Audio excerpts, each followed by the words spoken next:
महाराष्ट्र में भी सबसे पहले आइए बात करते हैं मुंबई की 6 सीटों के साथ। मुंबई की जो 6 सीटें हैं इसको लेकर के सबसे ज्यादा जो लड़ाई चल रही है वो जो उद्धव गुट है और भारतीय जनता पार्टी, इनके बीच में लड़ाई चल रही है। और आपने ये भी देखा कि मुंबई की सीटों को लेकर के तो इंडिया गठबंधन के अंदर ही सिर्फ फुटबॉल की नौबत आ गई। उद्धव ठाकरे ने एक तरफा अपने उम्मीदवारों की घोषणा कर दी है, कांग्रेस पार्टी के नेता तिलमिला कर रह गए। ये उनको ये कहना पड़ा कि घुटनों पर ला दिया कांग्रेस पार्टी को। और हमारा सर्वे ये बता रहा है कि मुंबई की इन 6 सीटों में से बीजेपी 3 सीटें जीत सकती है, शिवसेना शिंदे गुट को 2 सीटें मिल सकती है। मतलब एनडीए इन 6 में से 5 सीटें जीतती हुई हमको दिखाई दे रही है और एक अदद सीट शिवसेना उद्धव बाला साहब ठाकरे यानी उद्धव ठाकरे की पार्टी को मिलती हुई दिखाई दे रही है। ये कौन सी सीट है ये हम आपको बताएंगे अभी, लेकिन मुंबई की 6 सीटों पर एक तरफा एनडीए जो है वो जीत हासिल कर सकता है, ये हमारे सर्वे ने पाया है। बीजेपी 3, शिवसेना शिंदे गुट 2 और शिवसेना उद्धव ठाकरे गुट 1 सीट उसको मिल सकती है। पहले मैं इस पर भावेश की राय जानना चाहूंगा। मुंबई मतलब पूरा एनडीए के साथ। बिल्कुल, देखिए मुंबई पूरी जो 6 सीटें उसमें अभी तक जो सिनेरियो बन रहा है उसमें 4 सीटें बीजेपी खुद लड़ेगी, 2 सीटें शिंदे जो शिवसेना उसको देने की बात चली है, जिसमें एक मुंबई साउथ और मुंबई एक नॉर्थ वेस्ट। इन दोनों सीटों पे ही उन दोनों की फाइट रहेगी, शिवसेना वर्सेस शिवसेना उद्धव ठाकरे। बाकी चारों सीटें बीजेपी के लिए बहुत ही आसानी सी हैं और बीजेपी वहाँ पे बहुत अच्छा कर देखिए पूरे मुंबई में आप देखेंगे जब से 2014 से आप याद कीजिए जब पहली बार शिवसेना का और बीजेपी का गठबंधन टूटा था, उस टाइम आप देखिए उस टाइम लग रहा था कि क्योंकि बीजेपी शिवसेना पहली बार बहुत सालों के बाद पहली बार अलग अलग चुनाव लड़ रही थी, तो बीजेपी के साथ एक अच्छी चीज़ ये हुई थी कि जो नॉर्थ इंडियन वोटर्स हैं उसके साथ शिवसेना के हटने के बाद पूरी तरह बीजेपी के साथ जुड़ गई थी। जो उस टाइम कांग्रेस का वोट बैंक हुआ करती थी, कुछ हद तक से एनसीपी के लिए भी वोट करती थी, तो वो सब पूरे टूट के बीजेपी के साथ आ गई थी। तो बीजेपी के लिए वहाँ पे 3-4 चीज़ें बहुत फायदेमंद रहते। एक जो नॉर्थ इंडियन वोटर्स है, गुजराती वोटर्स है, दूसरा जो बिजनेस कम्युनिटी है, ये सब सारे मिलके बीजेपी के लिए बहुत ही अच्छा विनिंग कम्बिनेशन बनाते हैं। दूसरी तरफ ये बात है कि आप देखेंगे शिवसेना ने जो अभी तक जितनी कैंडिडेट दिए, शिवसेना उद्धव ठाकरे ने जो कैंडिडेट दिए उसमें विनेबल वाले बहुत कैंडिडेट है नहीं। दूसरी तरफ जो फाइटिंग चली शिवसेना उद्धव ठाकरे और बाकी कांग्रेस के बीच में, उससे भी एक बहुत अधिकतर नुकसान हो रहा है। पहले लग रहा था कि 2-3 सीटों पे जहाँ पे लगभग 25% तक के आसपास मुस्लिम वोटर्स है, वहाँ पे शायद बीजेपी के लिए और शिवसेना शिंदे के लिए मुश्किल हो सकती है, लेकिन वहां भी लग रहा है कि बीजेपी के लिए बहुत आसान है। हमारे दो सहयोगी भी हमारे साथ हैं इस वक्त मुंबई से, सचिन चौधरी और दिनेश मौर्य।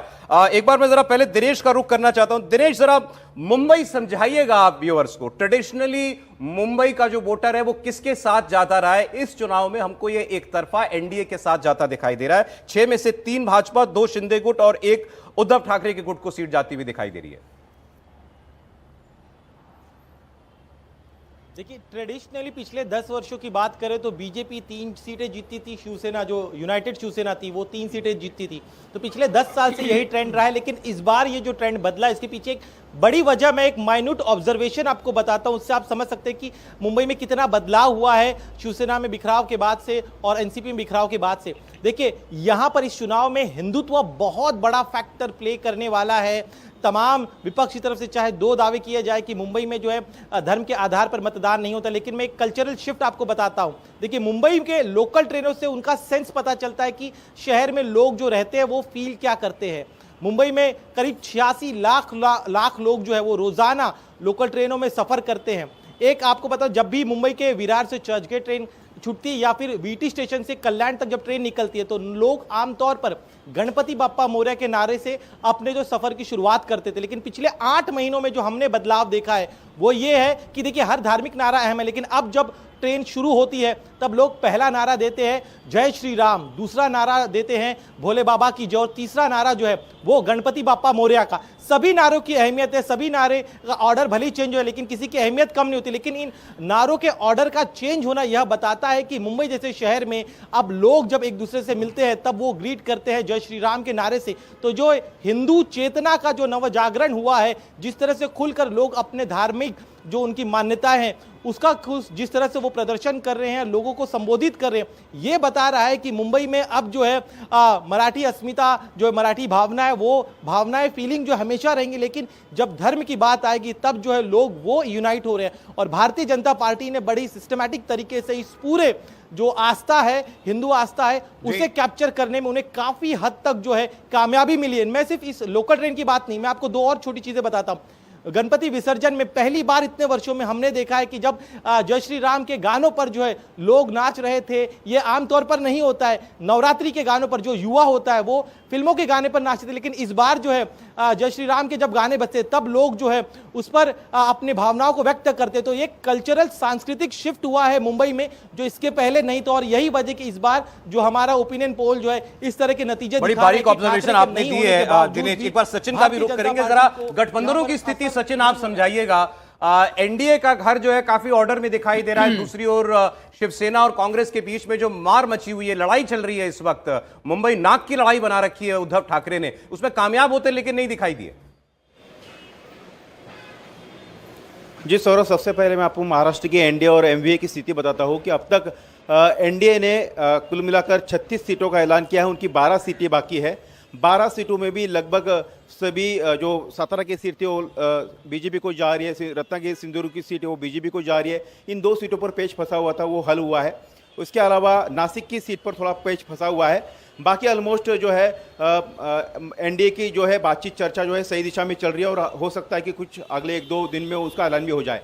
एमबीए को लेकर सांगली की सीट, उसके अलावा मुंबई की दोनों सीटें नॉर्थ वेस्ट और साउथ सेंट्रल, इन सीटों पर और भिवंडी की सीटों पर अभी भी पेच फंसा हुआ है। भिवंडी जो है एनसीपी लड़ना चाहती है। सांगली पर उद्धव ठाकरे ने अपने उम्मीदवार का ऐलान कर दिया है। सभी ने अपनी अपनी लिस्ट जारी शुरू कर दी है। जॉइंट प्रेस कॉन्फ्रेंस आज होने वाली थी एमवीए की 3 बजे, लेकिन उसको भी पोस्टपोन कर दिया है। तो कहीं ना कहीं एमवीए में अभी भी पेच फंसा हुआ है, लेकिन उनकी भी बातचीत जो है जारी है। हालांकि कुछ हल अभी तक निकला नहीं है। अगर हम मुंबई की बात करें तो मुंबई में एमवीए को खास कर उद्धव ठाकरे को खासी परेशानी हो सकती है, क्योंकि साउथ सेंट्रल सीट जो दक्षिण मध्य मुंबई की जो सीट है, वहां पर वर्षा गायकवाड़ मुंबई कांग्रेस की अध्यक्ष है, वो लड़ना चाहती है। और वहां पर वंचित अगर उम्मीदवार उतारता है तो कांग्रेस का कार्यकर्ता काम नहीं करेगा उद्धव ठाकरे की शिवसेना का, और वंचित जो है वोट काटेगा। ऐसे में एज मिल जाएगा, यानी कि बहुत आसान मुकाबला हो जाएगा राहुल शेवाले शिवसेना शिंदे गुट के लिए। उत्तर पूर्व मुंबई की जो सीट है वो बीजेपी का बहुत बड़ा वहां पर होल्ड है। वहां पर गुजराती वोटर और मराठी वोटर मिलाकर जो है आसानी से बीजेपी के पाले में वोट डालते हैं, तो उनकी सीट बहुत सेफ मानी जा रही है। उत्तर मुंबई की सीट बहुत ज़्यादा सेफ है। वहां पर उत्तर भारतीय मराठी के वोट जो है सबसे ज़्यादा सेफ, अगर कोई सीट मुंबई में कही जाती है तो उत्तर मुंबई की सीट कही जाती है, जहां पर पीयूष गोयल लड़ रहे हैं। तो वो सीट भी कहीं ना कहीं बीजेपी के पाले में जाती हुई दिखाई दे रही है। अब बची हुई दक्षिण मुंबई की सीट, उत्तर मध्य मुंबई की सीट और उत्तर पश्चिम मुंबई की सीट, इन तीनों सीटों पर जो है अभी तक उद्धव ठाकरे ने गजानन कीर्तिकर के जो बेटे हैं शिवसेना शिंदे के साथ, उनके बेटे अमोल कीर्तिकर को उतारा है। वहां पर एकनाथ शिंदे उम्मीदवार तय नहीं कर पा रहे। वहां पर 4 विधायक जो है वो शिवसेना उद्धव ठाकरे के साथ में थे, जिसमें रविंद्र वायकर अब एकनाथ शिंदे के साथ आए हैं। तो कहीं ना कहीं उन 3 सीटों पर अभी पेच फंसा हुआ है। लेकिन उसमें हम लोग एक एक करके मुंबई की सीटों की चर्चा कर लेते हैं। 6 सीटें हम लोग देख लेते हैं, सर्वे ने इन 6 सीटों पर क्या सेंस लिया है अभी तक। मैं समीर जी के पास भी आऊंगा। पहले जरा सा मुंबई दक्षिण की हम लोग बात करें। साउथ मुंबई की सीट पर अरविंद सावंत आगे दिखाई दे रहे हैं शिवसेना यूबीटी के। यही अदद सीट जो है जिसकी हम लोग बात कर रहे थे, जो उद्धव ठाकरे की पार्टी जहां पर जीतती हुई हमको दिखाई दे रही है। बीजेपी के पास है ये सीट एनडीए में, बीजेपी इस सीट पर पिछड़ती दिख रही है। समीर जी जी, इसमें कोई दो राय नहीं कि यहाँ से अरविंद सावंत जीतेंगे। 2019 में भी उन्होंने वहाँ से जीत की थी। बड़े मजबूत कैंडिडेट है। पूरी श्रद्धा उनकी मातोश्री के साथ जुड़ी रही है। उद्धव ठाकरे आखिरी समय तक नहीं छोड़ा, जमीन से जुड़े नेता है। देवड़ा को इन्होंने यहाँ से हराया था। मुरली देवड़ा के बेटे मिलिंद देवड़ा यहाँ से चुनाव हार चुके हैं और जमीनी स्तर पर बहुत मजबूत पकड़ है। भारतीय जनता पार्टी भी जानती है और एकनाथ शिंदे भी जानते हैं कि दक्षिण मुंबई पर अरविंद सावंत को हराना बहुत आसान नहीं होगा। और मुझे लग रहा है भारतीय जनता पार्टी मानकर चल रही है कि यहाँ पर एकनाथ शिंदे के बजाय भारतीय जनता पार्टी अपना उम्मीदवार उतार सकती है। इस बात की संभावना है कि यहाँ से लोकसभा विधानसभा के स्तर के राहुल नार्वेकर वो लड़ सकते हैं, या कोई दूसरा भारतीय जनता पार्टी के दमदार नेता विधायक उतर सकते हैं वहां पर। फिर भी वहां पर अरविंद सावंत की जीत मुझे लगता है तय है। अरे नॉर्थ मुंबई की बात करेंगे तो इस सीट पर आपको जो भी इसकी बात अभी सचिन कर रहे थे, बीजेपी के लिए बड़ी सेफ सीट मानी जाती है। पीयूष गोयल यहां से चुनाव लड़ रहे हैं, लोकसभा पहली बार उतर रहे हैं वो, लेकिन उनके लिए कोई दिक्कत नहीं दिखाई। कांग्रेस जो है यहां से गोविंदा को उतारने के लिए उनसे बात कर रही है। और ऐसे में अगर गोविंदा, क्योंकि पिछली बार तो अभी उसमें आ गया ना गोविंदा सर। तो सिर्फ एक सेना मिनट, में सॉरी, आ गए। पहले बातचीत चल रही थी, लेकिन अब जो इस सीट को लेके लग रहा है, क्योंकि पिछली बार जो गोपाल शेट्टी थे उन्होंने उर्मिला मातोंडकर को लगभग 4,65,000 वोटों से हराया था, तो ये सेफ सीट उस हिसाब से है। लेकिन पहले जो कोशिश पूरे कांग्रेस कर रही थी, महाराष्ट्र अगर में वैसा कुछ कर पूरे पाती है- महाराष्ट्र में सबसे ज्यादा वोटों से जीतने वाले सीट है बीजेपी के लिए ये। अच्छा। और दुखी की बात है कि बीजेपी ने उन्हीं का टिकट काट दिया है। देखिए, गोपाल शेट्टी के बारे में एक बात गोपाल और मैं शेट्टी। कहूं, चूंकि संयोगवश इधर लगातार मुंबई जाना हो गया। गोपाल शेट्टी को लेकर उनके क्षेत्र के लोग बहुत ज़्यादा अच्छी बातें करते थे कि बहुत काम किया, बहुत मिलनसार हैं, आपको ज़रूरत है तो मिल जाते हैं।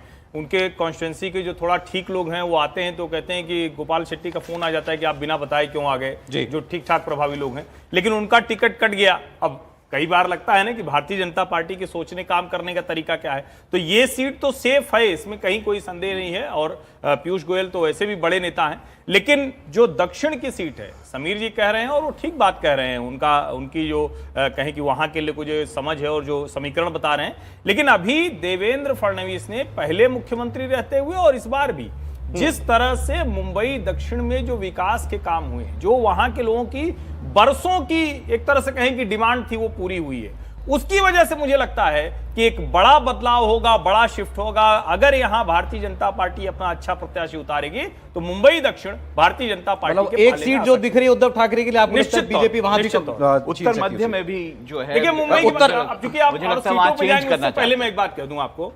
आप समझिए कि मुंबई की मेट्रो मिलती है, दूसरी मेट्रो का काम कहां तक पहुंच जाता है। आदित्य ठाकरे, उद्धव ठाकरे जिसको कहते हैं कि शेड बनेगा, उसके उसको लेके आरे वाला उसको लेके करते हैं। जो Mira road, Bhayandar, Thane road, Ghodbunder metro बननी थी, उसका काम नहीं हो पाया। अब जाके वो तेजी से पूरा हो रहा है। जो मुंबई ट्रांस हार्बर लिंक अभी आपने पूरा होते हुए देखा। कोस्टल रोड अभी एक तरफ की बन गई है, उसका उद्घाटन हो गया, दूसरा शुरू होने वाली है।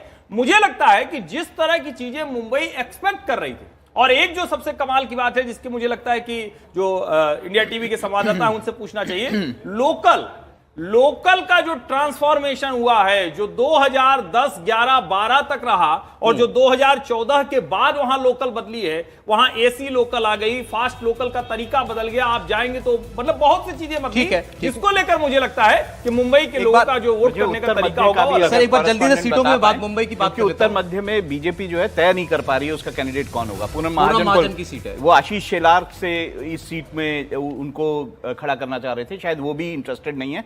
तो एक बार देखना होगा इस सीट पे क्या पूनम होगा। महाजन का टिकट कट सकता है क्या? ऐसी कोई संभावना मुझे है? लग रहा है कि संभावना इस बात की नहीं है, नई टिकट देगी पार्टी। बहुत अच्छा पूनम महाजन ने वहां पर काम किया है और सबसे लोकप्रिय सांसद अगर भारतीय जनता पार्टी की वहां कोई होगी तो गोपाल शेट्टी से ज्यादा लोकप्रियता वहां पर पूनम महाजन की रही है। क्यों रोका पार्टी ने, पार्टी बता पाएगी, लेकिन मुझे लगता है कि पूनम महाजन को टिकट मिलना चाहिए। वो निश्चित रूप से वहां पे 4 लाख से ज्यादा वोटों से जीतेगी। अच्छा, मुंबई उत्तर पश्चिम ये वो सीट है जिसको लेकर संजय निरुपम बहुत ज्यादा नाराज है। यहाँ से उद्धव ठाकरे ने अमोल कीर्तिकर को टिकट दे दिया है। इस सीट पर शिवसेना शिंदे जो है वो आगे हमको बड़ा दिखाई दे रही है। मजेदार मामला है इस केस में जो पिताजी है गजानन कीर्तिकर वो एकनाथ शिंदे के साथ है और बेटे अमोल कीर्तिकर जो है वो उद्धव ठाकरे के साथ जिनको है। संजय निरुपम खिचड़ी चोर कह रहे हैं। हाँ, और बेटा चुनाव लड़ रहा है, उद्धव ठाकरे ने उसका टिकट डिक्लेयर कर दिया और पिताजी कह रहे हैं मैं एकनाथ शिंदे की शिवसेना से लड़ूंगा। तो बेटा पिता से कह रहा है कि अब आपका आराम करने का समय, आप आराम कीजिए, मुझे चुनाव लड़ने दीजिए। तो पिता बेटे से कह रहा है कि बेटा तेरे जैसे 4-6 लोगों को मैं चुनाव अरे ये आप खबर दीजिए पहले समिति, संजय निरुपम पार्टी छोड़ रहे हैं क्या? और छोड़ रहे हैं तो कहां जा रहे हैं? मुझे लग रहा है कि पार्टी छोड़ेंगे संजय निरुपम, क्योंकि उन्हें पता है कि अब ये उनके मत लिए बहुत कहिएगा कि ज्यादा वो भी भाजपा में आके उत्तर पश्चिम से प्रत्याशी हो जाएंगे। नहीं आ सकते हैं, क्योंकि उनके अभी अशोक चौहान से 2 बार मुलाकात हो चुकी है। अशोक चौहान राज्यसभा में आगे भारतीय जनता पार्टी पास हो सकता है। खबर यही है जो आपने दी कि अशोक चौहान लगे हुए हैं, उनको मुलाकात हो गई है उनको शायद सेट और करने में। भारतीय जनता पार्टी में आएंगे। मुझे लग रहा है प्रदेश में भले ही लोकसभा चुनाव लड़ा है, प्रदेश संगठन में अच्छे बोलते हैं, प्रवक्ता बना सकते हैं और विधानसभा चुनाव 4 महीने बाद है तो विधानसभा चुनाव पार्टी ने लड़वा सकती है। मुंबई उत्तर पूर्व यहां से भी बीजेपी आगे संजय दीना पाटिल ये यहां से जो है उम्मीदवार हैं उद्धव ठाकरे की पार्टी के। मनोज कोटक की सीट थी। हाँ, मनोज कोटक ने बहुत बढ़िया काम किया था, 2014 में सांसद बने थे यहाँ से। किरीट सोमैया यहाँ से पहले सांसद थे 2014 में, उनका टिकट काटकर मनोज कोटक को दिया गया था 19 में। बहुत बेहतर काम किया मनोज कोटक ने, लेकिन पार्टी ने उनका टिकट काटा है। वहाँ से अभी कोचेटा जो वहाँ से विधायक है भारतीय जनता पार्टी के, उनको टिकट दिया गया है। भारतीय जनता पार्टी का स्ट्रांग होल्ड है, मनोज कोटक का बहुत अच्छा काम है, संघ का बड़ा नेटवर्क है वहाँ पर। तो मुझे लग रहा है कि वो सीट भी भारतीय जनता पार्टी आराम से जीतेगी। और मैं कह रहा हूं मुंबई की 6 सीटें अगर भारतीय जनता पार्टी लड़ती है तो 6 सीटें भारतीय जनता पार्टी जीतने की स्थिति में आ सकती है। भारतीय जनता पार्टी को मुंबई की 6 सीटों पर चुनाव लड़ना चाहिए। एकनाथ शिंदे को अगर सीट देगी तो सीट हारने की पूरी संभावना रहेगी। भारतीय जनता पार्टी का संगठन, मोदी का नाम और कार्यकर्ताओं का और संघ का समर्पण वहां पर इतना मजबूत है कि अगर 6 सीटें पर भारतीय जनता पार्टी लड़ती है तो शिवसेना का हो सकता है खाता नहीं खुले। अरविंद सावंत के लिए भी बहुत मुश्किल होगा अगर भारतीय जनता पार्टी को अच्छा उम्मीदवार उतार देती है तो कड़ी चुनौती वहां भारतीय जनता पार्टी। अरे मुंबई साउथ सेंट्रल में भी राहुल शेवाले सांसद हैं शिंदे गुट से। उद्धव ठाकरे ने सीनियर आदमी उतार दिए यहां से, अनिल देसाई। अनिल देसाई शिवसेना के बड़े पुराने नेता रहे, जमीनी स्तर के कार्यकर्ता है, सहज सरल, उनका वहां पर जनाधार है। राहुल शेवाले पहले उद्धव ठाकरे के बहुत भरोसेमंद थे, बाद में वो एकनाथ शिंदे के आ गए तो लोकसभा में एकनाथ शिंदे ने चीफ विप बना दिया था पार्टी का। राहुल शेवाले का जनता से इतना कनेक्ट नहीं है मुझे लग रहा है। मराठी सेंटीमेंट्स और अगर जो ओबीसी जो वोट बैंक है वो देसाई के पक्ष में जाता हुआ दिख रहा है तो ये सीट बहुत आसान नहीं होगी। लेकिन ये तय है कि अगर 11th आवर का टिकट कटता है तो ये हुए नासिक अहमद गौड़ से हुए ये पार्टी बदल लेंगे, उद्धव ठाकरे के पास जा सकते हैं। ठीक है, अब जरा ठाणे कोंकण की बात कर लेते हैं। देखिए ये वो रीजन है, ये क्षेत्र है जहां पर शिवसेना का दबदबा रहा, लेकिन अब शिवसेना 2 फाड़ हो गई तो दोनों में यहां पर वर्चस्व की आपको लड़ाई देखने को मिलेगी। ठाणे कोंकण की 7 सीटें, उसका सर्वे सामने रख देते हैं व्यूअर्स के। तो मुंबई की 6 सीटों में एनडीए 5 और 1 इंडिया गठबंधन, और ठाणे कोंकण की 7 सीटों में यहां भी वही हमको दिखाई दे रहा है हाल। बीजेपी 3, शिवसेना शिंदे गुट 3, एनसीपी अजीत पवार गुट 1, बल्कि यहां अच्छा 7 सीटें एनडीए के पास हैं, एनडीए को जाती हुई हमको दिखाई दे रही है। ठाणे कोंकण पूरी तरह एनडीए के साथ जाता हुआ दिखाई दे रहा है। 3 भाजपा, 3 शिंदे गुट और 1 एनसीपी अजीत पवार को यह सीट जो है वो जाती हुई दिखाई दे रही है। भावेश, देखिए आपको याद होगा जब उद्धव ठाकरे चीफ मिनिस्टर थे तब वहाँ पे कुछ एक बहुत बड़ा घटना हुई थी, कुछ साधुओं को पीट के मारा गया था। पालघर की घटना थी, वो बहुत ही बर्निंग इशू थी उस टाइम। तो अभी तक भी उस पूरे इलाका में आप जाएंगे तो उस चीज़ों को लोग भूले नहीं है। तो अब जब हम लोग बात करते हैं कि जैसे हम लोग मध्य प्रदेश से बात कर रहे थे कि हिंदुत्व के प्रयोगशाला, तो पूरे महाराष्ट्र में आप देखिए यहाँ पे एक सबसे ज़्यादा हिंदुत्व को लेके चर्चा होती है। और उद्धव ठाकरे चूँकि जब तक वो चीफ मिनिस्टर है, कोविड रहा, शायद उसके वजह से घर से नहीं निकल पाए, और ये सब जो इशू हुआ जिसकी वजह से लग रहा था कि जब क्योंकि वो जो गृह मंत्री था वो एनसीपी के पास था, तो उस टाइम लग रहा था जो उनके खुद के जो कैडर में तो बहुत ज़्यादा नाराज़गी थी। इसके वजह से देखेंगे वहाँ पे जो शिवसेना का कैडर जो था, ओरिजिनल जो यूनाइटेड शिवसेना का कैडर भी था, वो भी ऑलमोस्ट पूरी तरह इनके खिलाफ है। इसलिए आप देखिए इस पूरे के पूरे सीट पे बीजेपी और शिंदे मिलके पूरे सारी सीटें जीत। एक बार ये रीजन जरा मैं चाहूंगा दिनेश व्यूअर्स के लिए थोड़ा एक्सप्लेन करें। ठाणे कोंकण, यहां एकनाथ शिंदे भी मजबूत हैं और उद्धव ठाकरे को भी लगता है कि यहां उनकी जमीन है। देखिए इसे हमें 2 हिस्सों में बांटना होगा। कोंकण को पहले डिस्कस करते हैं। ये ट्रेडिशनली ठाकरे का गढ़ रहा है।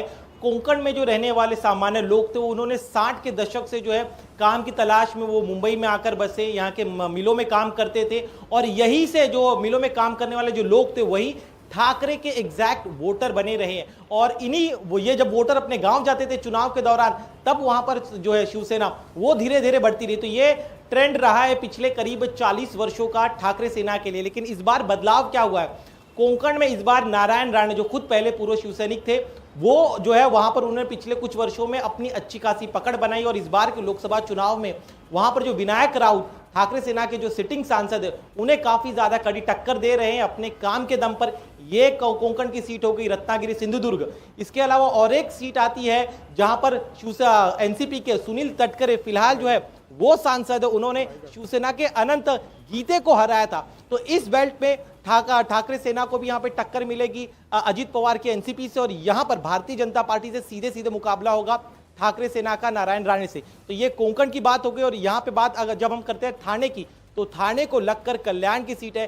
ठाणे हमेशा से शिवसेना का गढ़ रहा है, लेकिन पिछले 20 वर्षों में एकनाथ शिंदे ने अपने दम पर इस पूरे इलाके में जितने काम किए और जितने एक्सेसिबल रहे हैं, वो पिछले 20 वर्षों में हर छोटे कार्यकर्ता के लोग पहुंच जाते थे और खुलकर जो है दान धर्म का काम करते। तो इस वजह से अब भले ही बंटवारा हो गया, ट्रेडिशनली वोटर ठाकरे के रहे हो, लेकिन लॉयल्टी जो है वो इस बार ठाणे के मतदाताओं की वो एकनाथ शिंदे के उम्मीदवार के साथ आ सकती है। और इसी को लगकर कल्याण की सीट है जहां से खुद एकनाथ शिंदे के जो बेटे हैं वो सांसद है।